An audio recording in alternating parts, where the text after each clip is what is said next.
இறையேசுவில் அன்பார்ந்த சகோதர சகோதரிகளே, திருவிவிலியம் அறிவும் பகுதியில் இன்று நாம் திருவிவிலியத்தின் சிறிய இறைவாக்கின நூல்களில் ஒன்றான செப்பனியா நூலை பற்றி சுருக்கமாக அறிந்து கொள்வோம். இந்த நூல் ஆண்டவருடைய நாள் எனப்படும் நியாய தீர்ப்பை பற்றியும் அதற்கு பிறகு வரும் அவருடைய மீட்பை பற்றியும் அறிவிக்கின்றது. நூலின் பின்னணி: செப்பனியா யூத அரசனான யோசியாவின் காலத்தில் இறைவாக்கு உரைத்தவர். இவர் எசேக்கியா அரசனின் வம்சத்தை சேர்ந்தவர். செப்பனியா என்ற பெயரின் பொருள் ஆண்டவர் பாதுகாக்கின்றார் என்பதாகும். அந்த காலத்தில் யூத தேசம் விக்கிர ஆராதனை, அநீதி மற்றும் தேவனை மறந்து பாவத்தில் மூழ்கிய ஒரு சூழ்நிலையில் இருந்தது. அப்பேற்பட்ட ஒரு நாளில் ஆண்டுடைய நாள் வரும் என்று அறிவிக்கப்படுகின்றது. அந்த நாள் தேவன் தீமைக்கு எதிராக நியாய தீர்ப்பு வழங்கும் நாளாக மட்டுமல்ல, மாறாக மீத உள்ள மக்களை சுத்திகரித்து ஒரு நம்பிக்கையுள்ள மக்களாக உருவாக்க வரும் நாளாகும். நூலின் கட்டமைப்பு: செப்பனியா நூல் 3 அதிகாரங்களை கொண்டுள்ளது.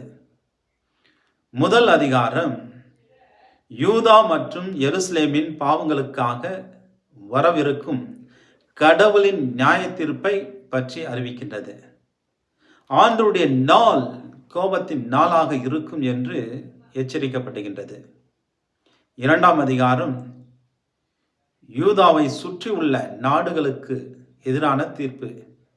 அவை பெருசியா, மோவாப், ஆமோன், எத்தியோப்பியா, அசிரியா ஆகிய மீது தேவன் தீர்ப்பை அறிவிக்கின்றார் என்பதாகும். மேலும் மக்களை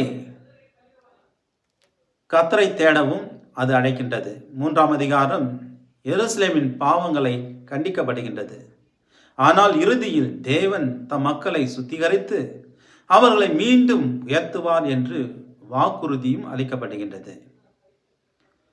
இந்த நூலில் முக்கிய வாக்குத்தத்தம் என்னவென்றால், உன் நடுவில் இருக்கிற உன் தேவனாகிய ஆண்டவர் வல்லமை உள்ளவர், அவர் ரட்சிப்பவர், அவர் உன் மேல் மகிழ்ந்து உன் பொருட்டு களி கூறுகின்றார் என்பதாகும். இறுதியாக செப்பனியா நூல் நமக்கு நினைவூட்டுவது தேவன் நீதி உள்ளவர், பாவத்திற்கு நியாய தீர்ப்பு உண்டு என்பதாகும். ஆனால் தேவனை தேடும் தாழ்மை உள்ளவர்களுக்கு அவர் மீட்பும் பாதுகாப்பும் அருள்வார் என்பதாகும். ஆகவே நம்முடைய பாவத்தை விட்டு தேவனை தேடும் போது ஆண்டவருடைய நாளில் அவர் முன் நாம் நீதிமான்களாக காணப்படுவோம்.